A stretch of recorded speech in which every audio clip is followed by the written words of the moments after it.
thank you for taking the time to do this interview today. It's great to connect with you, so thank you for this opportunity. What does that specifically look like, you reallocating resources, and how is the mental health task force kind of intertwined with that? In terms of resources, it's not so much a reallocation, it's an allocation to make sure that we are enhancing what we previously had. So when you look back pre-pandemic, we had a certain amount of usage of our mental health resources.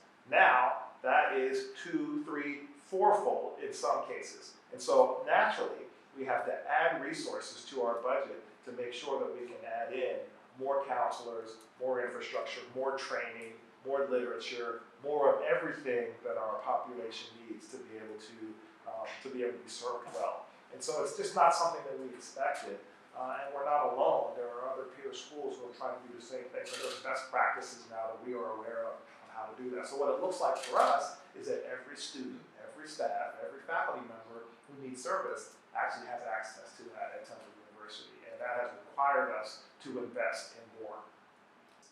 A lot of parents are concerned with safety in the area, primarily off campus, so much so that some of them have hired their own private security patrol for certain areas in the community. What are your thoughts on this, and what is your message to those parents? So we have our senior leadership team has met with some of those parents who have students who live off campus, and they have wanted in the community outside of Temple's jurisdiction to hire security patrol, unarmed security patrol, to make sure that their students are safe. And so, as I said earlier, we have a whole police department here on campus, and we're really proud of the statistics that support a very safe campus. But we also understand that parents have students who live off campus. And so, if they want to embark on measures that help make their students safer in the communities in which they choose to live off campus, we fully support that. I have students, my own kids, who live in New York City and have lived off campus, and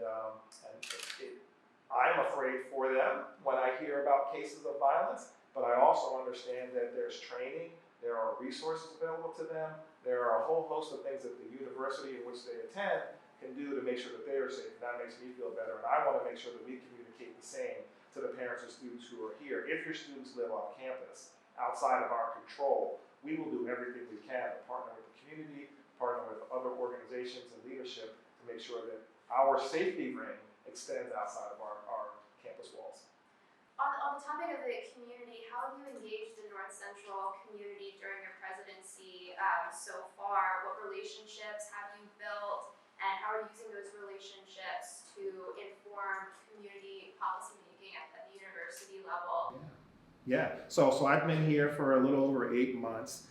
Most of that time has been during the pandemic, and so meeting physically has been very difficult, but I have had the opportunity to meet with faith-based leaders, with community leaders here in and around North Philadelphia and the campus. I've been able to leverage those relationships in a way that, just to speak to what we just said earlier, we need to make sure that outside of campus, the connection that we, Temple University, has with the community, and that can mean faith-based leaders, community leaders. I met with the mayor of Philadelphia yesterday, Mayor Kenny. I met yesterday also with the commissioner of Philadelphia Police Department, Commissioner Outlaw. So all of these relationships and these overtures to make sure that Temple is connected with the community helps our students and our faculty and our staff in a significant way, because it extends the safety of our community, it extends the learning experiences that our community has, it extends the resources that we're able to draw from to make this educational experience even better. So each of those has been tremendous. I haven't been here that long, so I haven't done as much as I'm going to do, but the ones I've had already have been tremendously helpful.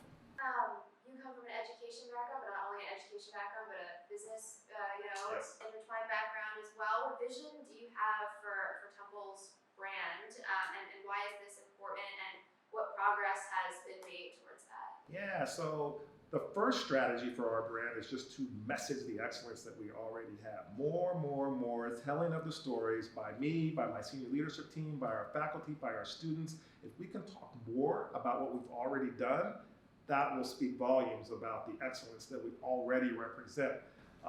In terms of themes, though, as we embark on a new fundraising campaign, people want to know, what specifically are you excellent at that you want to make sure that we represent? And I want to talk about value. Is it valuable to come to Temple? You are spending some money to come to Temple University, or your parents, And that investment of money and time that you are making needs to be worth it. And so we want to make sure that we are messaging to future students, to prospects, and to other partners that the value proposition of coming to Temple is actually worth it. We are the best institution on the planet that prepares students for the future of work. Jobs are changing. The market dynamics are changing constantly. If you come to Temple, will you learn what you need to learn so that you can go out and get a job that's prepared for the future?